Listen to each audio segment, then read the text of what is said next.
And now I'd like to introduce our speaker for today, Regional Development Director with Constant Contact, Israel Cerna. Good morning, Danica. Can you hear me okay? Yeah, sounds great. Fantastic. Thank you so much for having me this morning. It's a pleasure to be joining your members and to be able to share what I believe are some great tips on not only email design, but also email marketing in general.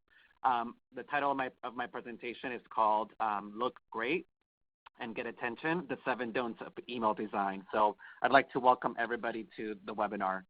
My name is Israel Cerna, as you mentioned, and I am the Regional Development Director for Constant Contact.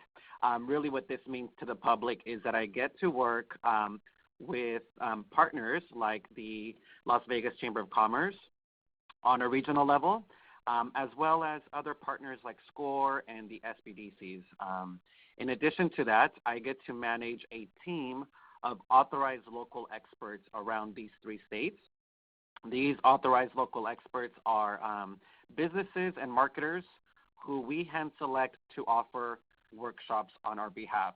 So what you're going to be hearing today from me is a little bit of what we do for small businesses, nonprofits, and people who want to learn about email marketing.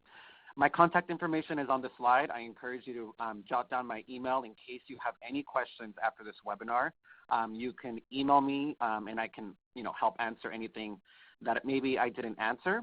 I'm also going to encourage you to follow us on our Facebook page, where we currently are posting not only blog articles about all things social media, but also that's where we tend to post some of our upcoming regional events in your area. You can also find me on Twitter, Café con Isra, which basically means coffee with Israel. I'm a huge coffee fanatic, as you will see from my next slide. Really, this is, I like to have this slide up because it talks a little bit about who I am and some of my passions. I'll tell you, just so you know, more about me and why I am here to speak with you today. For the last 10 years, I've had the privilege of actually working with small businesses.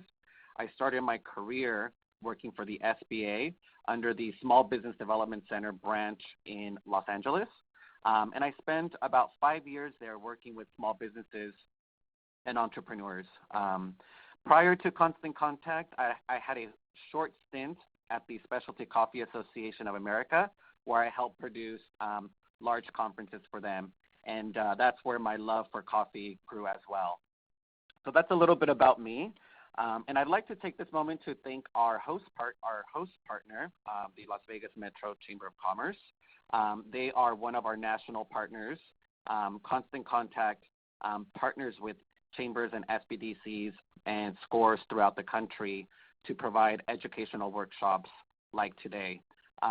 We are going to be, our time together is very short, but I do have a slide at the end where I talk about some of the benefits that we extend to chamber members for being a part of this partnership. So I'll make sure to address that as well. Great. So before I get started with my presentation, I'd love to get an idea of who is joining us today. So in a few seconds, I am going to be putting up a poll question on the screen where I am asking you, is your business currently running email campaigns? So basically what this means is if you have ongoing email marketing campaigns for your business, if you could please let me know by selecting yes or no on the screen now. This is going to be very helpful for me so I can get an understanding of who's in the audience. Great, and I'm seeing the responses coming in. We've got a couple of you who say they are using email marketing in their campaigns, and we've got one person who is not. So my presentation today is really going to cover both people, those who are doing email and those who perhaps have not yet started, just how easy it is to get started. So I'm going to go ahead and show the results. So again, a couple of you, yes, and some of you, not quite yet. Okay, so why don't we go ahead and get started? So my question to you is, if I know growing up, my mother always instilled in us the importance of a first impression, correct? So whether it was the first day of school, whether it was my first day at my first job. She always instilled in me that a first impression goes a long way. And the same applies to your own small businesses, because right here what I have on the screen now is an example of 2 email marketing campaigns, right?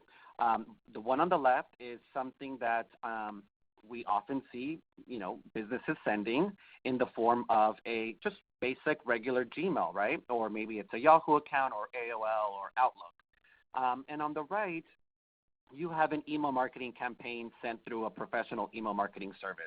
And so if you looked at both of these emails, I'm sure you would agree with me that the email on the right is perhaps going to make the most or the biggest impression on you. And there are many reasons. For one, the email on the right is formatted in a way where I can visually see what they're trying to tell me. So I don't necessarily have to go and read any of the text, because I know from just the first impression that this is an email coming from my local cycling business, because I recognize their logo. It's a clear picture of what they offer, and perhaps I even recognize the color of their branding. The difference between that and the email to the left is that, you're lacking the brand identity, right? I also think this email may be too long. On top of that, I see that this person has not blind copied, but just CC'd everybody on their contact list, which is, unfortunately a spam violation at this point. And so there are lots of things wrong with the email on the left, and just a lot of really great things happening with the email on the right. And we're going to dive deep into what that means. So the agenda for today is I'm basically going to cover 7 things. We're going to go rather quickly, but these are 7 things that you should be avoiding with your email campaigns and your email design. Now, as I go through the don'ts, I'm also going to be talking about what the right way to do it is. So we're going to kick things off with your branding, which is perhaps the number one thing and the most important thing when it comes to email marketing campaigns. Now, let me pause for a second right now, and I hope you are recognizing or have caught the fact that I'm calling these campaigns and not email blasts. And I'm going to talk a little bit about that in a slide, but I want you to recognize that the fact that I actually view my email marketing efforts as part of a campaign. So let's look at our screen right now, and we've got 2 examples of 2 different emails. In this case, it's actually 2 emails trying to portray the same thing. The email on the left, for example, in my opinion, I feel like, and hopefully you agree with me, my reaction to this would be like, whoa, what's going on? Where do I read? Who is this coming from? I think that in terms of design, they have a lot going on, and they're violating a lot of things that we as Constant Contact believe are not good practices. And we're going to dive deep into what color and why it's important to stick to your brand identity. And so the difference between both emails is that if I look at the email on the right, the email is not only organized nicely, but I feel like it's incorporated the brand identity very well. What I mean by that is they've stuck to the look and feel. Basically, if you look at this logo, you're seeing their brand and their identity throughout their emails, as opposed to the one on the left. These fluorescent colors, these excessive question marks, lots of hard to read copy. I just wouldn't know based on a first impression what you want me to do. Okay, so when it comes to branding, one of the things that we like to talk about is we want to make sure that your branding is consistent throughout all of your social media channels, whether it's email, on your website, or on Facebook. So as you can see, here are some examples of how somebody has taken, not only photos, but also copy, and the imagery is carried throughout all of their online activity. It's important for small businesses to use images of your own businesses. I know that it's very easy nowadays to, go to Google and search, pastries and, hit right click and use that image from from the internet. But I always think that it's worth for a small business owner to invest some money in photos, because you're going to be able to carry these photos and use them throughout all of your channels. In addition to that, I'm also going to suggest that you be consistent with your language. And what I mean by that is, on Facebook or when it comes to social media, we tell businesses that they should not be as corporate-y or try to be a little bit more casual with their language.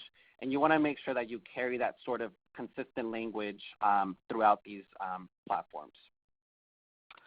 I'm going to share with you a cool little tip. So for those of you who are struggling with finding the right color for your brand, so for example, if I'm looking to determine what exact blue this is, there's a really cool tool out there called ColorCop.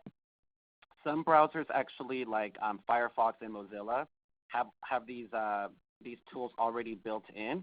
And basically, what happens is if you take this dropper and you hover over the blue, it's going to give you the coding here, this code, which is going to give you the true color to your brand. So whether you have access to your brand board or you don't, and you're struggling with finding the color that's true to your branding, this is a great way for you to get that. Great. So let's go on to tip number 2, which is don't use hard to read fonts. And what do I mean by that? So our recommendation for web-safe fonts are fonts that are under the category of sans serif. So what does this mean? So to the left, you're going to see fonts that are traditionally used for print. So back in the days, they used to add these little footers at the bottom because it would allow for a reader, newspaper or a magazine reader, to be able to identify the letters in between. It allowed for the reader to be able to just grasp the letter a lot better. However, for web, we're going to suggest that you use sans serif fonts. And I've listed a couple of examples down here, like Arial and Verdana. Those are some really good go-to fonts for you to use on anything online related, okay? Great. Tip number 3, so don't use the wrong colors. So again, we're going to go back to this email example that I shared with you earlier. And, we may laugh at this idea because it's funny and obviously it's exaggerated, but I can't tell you how many times I've been able to connect with customers out in the field who, for example, I had a customer not too long ago. We were doing an email critique class because we do email critiques with our customers. And I said to her, I've noticed that within your last 3 campaigns, you have changed the background color of your emails. Can you explain the thought process, why you're changing colors and why those colors aren't really colors that are part of your branding? And the reason she told me why she changes the colors is because she wanted to make sure that when the reader opened the email, that they were certain that they were getting a fresh new email. So essentially, she wanted to make the emails look different every time so that the reader was guaranteed that it was a new email with new content. And so my recommendation to her was, I said, in my opinion, I think you're hurting your brand because it's not, they are not colors that are recognizable or within your brand guidelines. On top of that, I said, a good subject line is going to help the reader determine and identify that new email as something new. So, I know oftentimes, if we're doing newsletters, it's really easy for us, and I would say also in some cases, kind of lazy if we keep the newsletter, for example, if we say May newsletter and then we turn around and say June newsletter, I'm going to challenge you guys to play around with the subject line a little bit more because the May newsletter is not going to be as enticing to the reader. And that's one of the recommendations that I gave to that customer is I said, you may want to test out different subject lines and make sure that the subject lines are the things that help the people understand that it's a new email. So that's just a quick tip for you there. Now, when it comes to color, here are just some statistics that we've gathered and knowledge that we have, which is 85% of shoppers, buy a product because of the color. 80%. Color increases brand recognition by 80%. And I love this last one because 40% of people in the world say blue is their favorite color. And so I turn around and tell you guys, is there a reason why Facebook, the largest brand and company in the world, why that logo is blue, right? Is it a coincidence or was it a thought out logo? You decide. But I do think that it's interesting that 40% of the people in the world say blue is their favorite color, and that Facebook's logo is blue as well. So when it comes to your own brand, I challenge you to kind of look up what those colors mean and signify to the consumer. And so this is just a quick look at what the different colors mean to different people, what the colors mean and identify to people. So one of the ones that stands out for me here is the orange, right? So it's aggressive, right? And so you would tend to, or I tend to use this color when I have a call to action or a button in my emails, because I now know that orange is something that's going to grab people's attention, and it's something that you can use for a call to action. So depending on your brand or even on the type of emails that you want to produce, learning a little bit more about what those colors means is going to take it a long way. So Danica, what I could do is, in case people want to take a deeper dive and look at these colors, I can make these slides available for you as well. That sounds great. Thank you. So some other things just to avoid is, we tend to want to get creative with our calls to action and our buttons, but, please know that mixing colors that don't really contrast well are going to end up hurting your newsletter, because they're either going to look bad, they're going to read bad, or they're just not going to be branded with your colors. And so try to avoid doing this as much as you can, and instead focus on using colors that have a good contrast. So these are just 3 examples of something that you can do instead. All right, so number 4, my favorite one, don't be disorganized. What do I mean by that? So what I mean is that as a business owner, you may identify 3 different types of campaigns that you want to send out a month or per quarter, for example. What I mean is, I would suggest that you create a template for just your announcements, another template for maybe if you're having a sale, and then maybe another template for events. So like, let's say if you are a coffee shop owner, I would have probably a template for just my events. I may have an open house or an open mic, or I may have an art showing at my coffee shop. So I'm going to have a template that's just for my events, and I'm going to create a master template that I'm going to use every month to promote my events. And then I may have another template where I may have a new coffee that that just came in from Colombia, and I want to feature that product. So I'm going to have another master template just for those types of campaigns. And so you don't necessarily have to create one template and stick to that for all of your announcements. I actually encourage you to create at least 3 different campaigns or master templates that you can use for the different promotions. And here are just some examples. If we've got some B2B businesses in the audience, oftentimes, you may want to send a PR news announcement. You may have a template just for that. If you are a nonprofit, you may have a template for collecting donations. If you're a B2C, here's a great promotion announcing a 25% off discount. So think about the different types of campaigns and think about how you can organize them so that they're not only effective, but they're also going to help you keep your campaign separate. So the big question, right? Oftentimes I get asked, so Israel, how much is enough? How many emails should I be sending out? What type of content should I be sending out in this email? How much is enough content, right? And so I'm going to give you the short answer and the magic answer to all this is that, newsletters or email campaigns have changed. So gone are the days when you needed to create a newsletter where it was like 3-10 paragraphs long, right?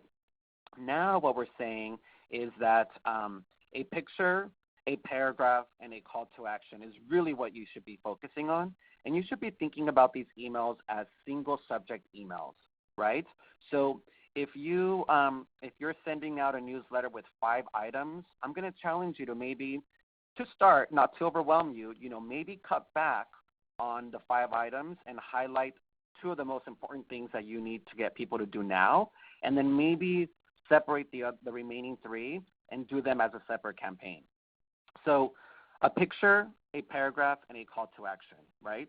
As a recipient of emails, I can tell you that I'm going to open up the email, and if I don't see, and if you're not clear about the call to action that you want me to do, I'm going to struggle with this email, and I may just ignore it, or I may just delete it. And so, in this particular case, Southside Cycling is letting the reader know that there's a summer trends in cycling, and the call to action is very visible down here. Visit our website. Perfect.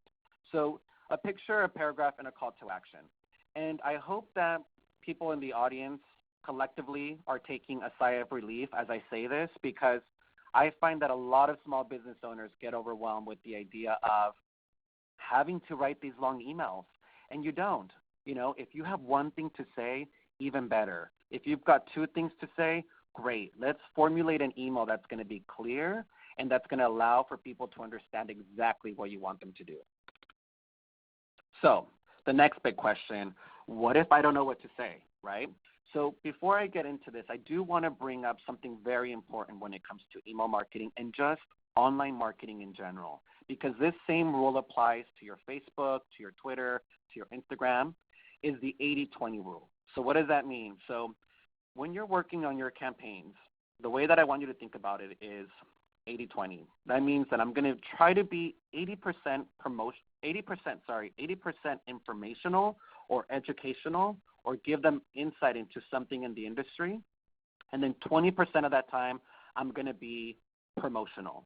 When you follow that guideline, I guarantee you that when you turn around and sell something or try to sell something or send an announcement about a discount, people are going to open up the email, because 80% of the past time, you've been informational. You've been a source of information. You've maybe have been able to gain their trust, and so they know that you're not just emailing them to sell. What I don't want to happen is the opposite, where 80% of the time you're just sending promotions and not being informational, not being educational, not being a resource, okay? So just make sure that you keep that in mind. So if you're struggling with what to say or what to write emails about, one of the suggestions that we have is that you take your frequently asked questions and turn that into content, okay? And regardless of the industry, I guarantee you that if I were to be meeting with you one-on-one right now, or if you and I were having a one-on-one conversation and I asked you, what are the top 3 questions you get asked, or what are the top 3 frequently asked questions you've been asked in the last month from your customers? And I guarantee that you're going to have those 3. And so I'm gonna challenge you to take that question. Can I deduct the mileage I drive for volunteering, right? So if there are any accountants in the audience, I'm sure this is probably a really frequently asked question. So what do? I'm sure that if you're hearing it from one person, I'm sure there are 10 to 15 other people out there that have the same question. And this is where you create an email to go out that talks about your top 3 mileage deduction questions. And you know what? If you send that out to people who are not expecting to hear this from you, and they get this email in their inbox and they think to themselves, my gosh, I was just asking myself this question. I'm so glad that this email came through with this information. You're going to win them over. And this is what it's about. It's about providing content that's relevant to your audience, okay? It's not about you, okay? It's about your audience. What do they want? What do they need? What are the things that they're asking me for? So this is a really great opportunity for you to win them over. All right, number 5, and I know we're going to be running short on time, so I'm going to try to move as fast as possible. So don't forget about images and videos, guys. So when it comes to images, think of images as content too. So 90% of information processed by the brain is visual content, right? I mean, there's a reason why Instagram is so popular and why a lot of businesses are leveraging Instagram, is because you can say a lot with just one image, okay? So 82% of people may pay more attention to emails with pictures. Make sure that when you are using images in emails that you use the alt text so that in case it lands in emails where the images are not enabled, they can at least read the alt text of the image. We're suggesting 3 or few images for highest click-through, and don't use images as content. So what do I mean by that? So if you created a flyer, let's say on Photoshop, or and you created if you created like a flyer and then you just uploaded your flyer as an entire image and it's not clickable, people don't react well to that. So just be careful with that. And then there are a ton of great resources out there for those of you who maybe don't have the budget to go and hire a professional photographer. Here on the right, I have some great sites where you can actually download free digital photos. I will share with you that if there are any Constant Contact folks in the webinar, Constant Contact does have a image library where we have 10,000 photos in there for you to use. But if perhaps we don't have the image you're looking for, feel free to look at these sites here on the right to see if they have what you need. So images and video, right? So in video we have found has actually done really well with email.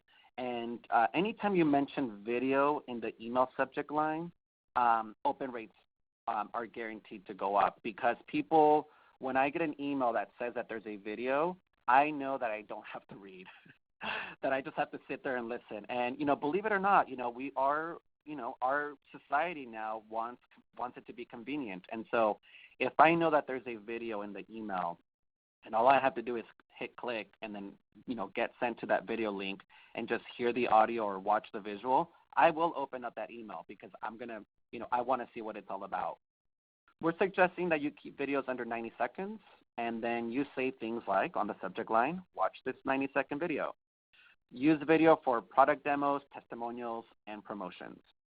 So before you ask, because I'm sure a lot of you are asking, do the videos automatically play within the email? And the answer is no. So the answer is no is because our technology currently doesn't allow us to send emails in that format. We would get blocked by a lot of servers if that were the case, just because of the size of the email. So you can imagine if you've ever tried to attach a video to a regular email, how impossible that was to do. Same thing with an email service provider is that we don't have the capability right now to be able to play a video directly on your emails. However, here's just a quick tip, and I'm going to call this a little hack, is I'm a huge fan of GIFs or GIFs, however you pronounce it. I know there's a conflict between people say GIFs and GIFs, but it's a great way for you to kind of have a teaser of what the video is. And again, this is just an image GIF, which looks and feels like a video, but it's not. And you would just make this GIF a clickable link to the actual video itself, okay? And here's just another example of how you can use GIFs to, help animate and give your emails that extra, spunk is, you create just a little graphic, whether it's a Valentine's Day graphic or, coming up as St. Patrick's Day, if you have a bar and you're going to be doing something special, feel free to get creative with these GIFs. Okay, so I have 2 more points, and then I promise I'll get you out of here within the next 5 minutes. So this next step is very important, and it's don't just send it and forget it. And what I mean by that is if you're taking the time to build this email, right, and sending it out through your email marketing platform, there's a lot of information that comes after you hit send, right? And so a lot of people tend to just hit send on the email and then don't go back and look at the analytics or the results of that email. And I think that's such a missed opportunity because I would want to know, the marketer in me, and by the way, this is like the stuff that marketers live for, is, you have insight into how effective your email marketing campaign was. So, it's important for you to pay attention to the metrics. It's important for you to use that information or that data that you've collected to make decisions for your email marketing campaigns going forward, and that you focus on the click-throughs, okay? So I'll talk a little bit about click-throughs and my love for click-throughs in a bit. So when it comes to the open rates, industry averages between 18 and 28%. I often get customers who come to me very disappointed, and they say, Israel, I'm really disappointed because my open rate is only at 60%. And of course, I react and I say, whoa, 60%, that's amazing. And they're stunned. They're like, what do you mean? Like, shouldn't it be 100? And I always tell them, 100 is really impossible. Unless you have a list of 5 people and you know those 5 people and maybe those 5 people are your employees, there's absolutely no way you're going to hit 100, okay? So industry average across the board is between 18 and 28% is your open rate, okay? So don't be disappointed if you have a 30% rate, because that's actually good, okay? So open rates mean 2 things. It means that you've sent an email and you've gauged their interest. So whether it was a really good subject line or they're really fans of you and they open up all of your emails, that's really what that number indicates. And it also tells you that you've sent the email at the right time and at the right day, okay? And we'll talk a little bit about that as well. When it comes to click-throughs, this is my favorite part of an email campaign is, we tend to romanticize a good open rate, and that's fine. I love a good open rate. But for me, a high click-through rate is really what matters. And the reason is because I could send a really beautiful email, but if you didn't take action on the thing that I asked you about, that means that something is missing. That means that either my call to action wasn't aggressive enough or clear enough, or I may have just confused the audience, right? We tend to add too many links in emails, okay? Remember when I gave you the formula, the magic formula, the picture, paragraph, call to action? Anytime that you can keep it under 3 click-throughs, you're going to find that your click-through rates do go high. Anything over 5, people get confused because they're not going to know exactly what you asked them to do, or maybe you asked them to do too much, and they're losing interest. So click-throughs for me, a high click-through rate for me means that my email worked because not only did I have a good subject line, but I also had a good call to action. That means they did what I asked them to do. Okay, so what does it mean for the do not opens? There's lots of things, right? It could be that, this is what to do with the do not opens. So the cool thing is that you're able to pull the people that didn't open your list. And what I would do with these folks is those that didn't open your email the first time is I would put them in a separate list and maybe change the subject line or try sending that email at a different time, okay? You may find that you just didn't get them at the right time, or maybe the subject line wasn't clear enough. And so with your do not opens, don't just consider them a waste right away. Think of them as like, how can I get them? What is my opportunity to get them this time around?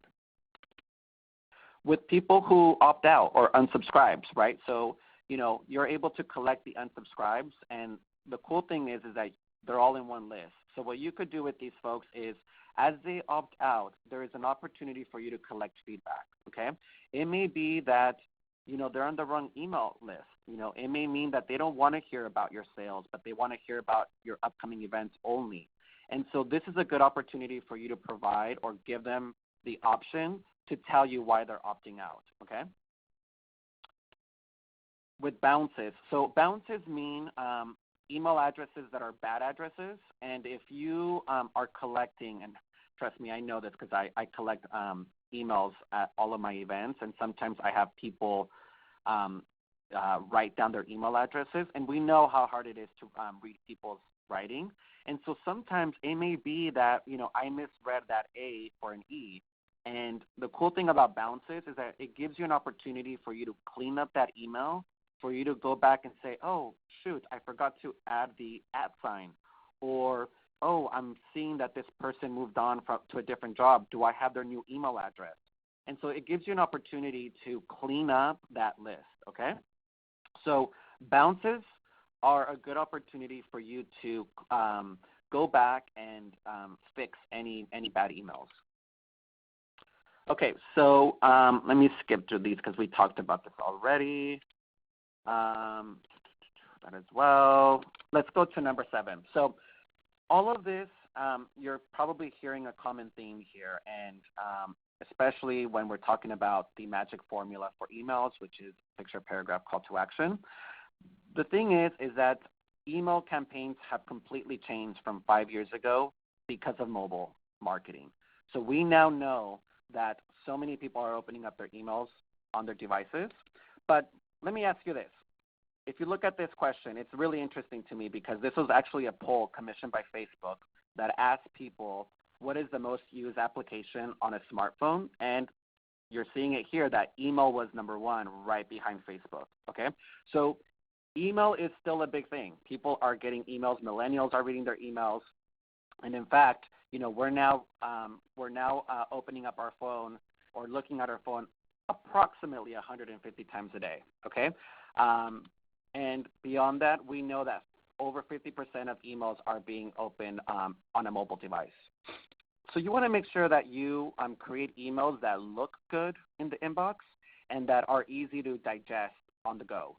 So when email doesn't look on a mobile device, 80% of people delete it and 30% of people unsubscribe. So again, going back to what we originally talked about, making a first impression. If I'm reading your email for the first time on a mobile device and it's copy heavy, you've provided too many links, the text is hard to read, I may just delete it, okay? So here is the recap of everything we've talked about in order for you to be mobile friendly. A couple of things to keep in mind. Single column templates, fewer than 3 images on an email, fewer than 20 lines of text if possible, no tiny fonts. For anything text related, keep it to 12. For any headers, let's keep it at 16. No more than 3 to 5 links. I'm actually going to say keep it to 1 link if you can. And then last but not least, keep your action above the scroll. So we like to call this in email marketing, we borrowed this term from the print world, which it used to be above the fold, right? So any important news for the day, usually on the newspaper, was above the fold. Same thing with email. You want to keep that action above the scroll, okay? So, Danica, I'm not sure if we have time for questions. I know I went over a couple of minutes, but if there are any, I would love to answer them. Yeah, there is one question. What is a good frequency of emails per month to keep at front of mind? Do you think is one? Yeah, that's a really good question. So it's really going to depend on your industry. So in general, 1 a month across all industries is good. If you're a restaurant, for example, and your menu is changing on a weekly basis, or you have weekly specials, restaurants can get away with weekly emails. Okay, but again, I would caution you, and I would suggest that when you do subscribe people, that you let them know that they are subscribing to the email list where they're going to be getting weekly special announcements. If somebody wants to opt out to only receive information about special events for your restaurant, then I would add them to the monthly or quarterly list. Great. That looks like all the questions we have today. Okay, great. So if I can just borrow 1 more minute, I do want to talk about, I mentioned some of the benefits that we extend to chamber members. So if you are a Constant Contact customer, I do want to remind you that as a chamber member, you do qualify for some discounts. We have discounts that are for those people who want to prepay for 6 months, those people who want to go ahead and prepay for the year. There are some great savings here that we can extend to you as a member. If you're currently a Constant Contact customer, here's the email address and the phone number that you would call to make sure that we apply that discount to your account. And then for anybody who wants to upgrade to the Email Plus, which gives you access to the event portal, event registration, we do have some great promotions going on for you as well. And then last but not least, if you did want to get started but don't want to commit to the 6 months or year, we do have some additional specials like this, $5 a month for 3 months on just email.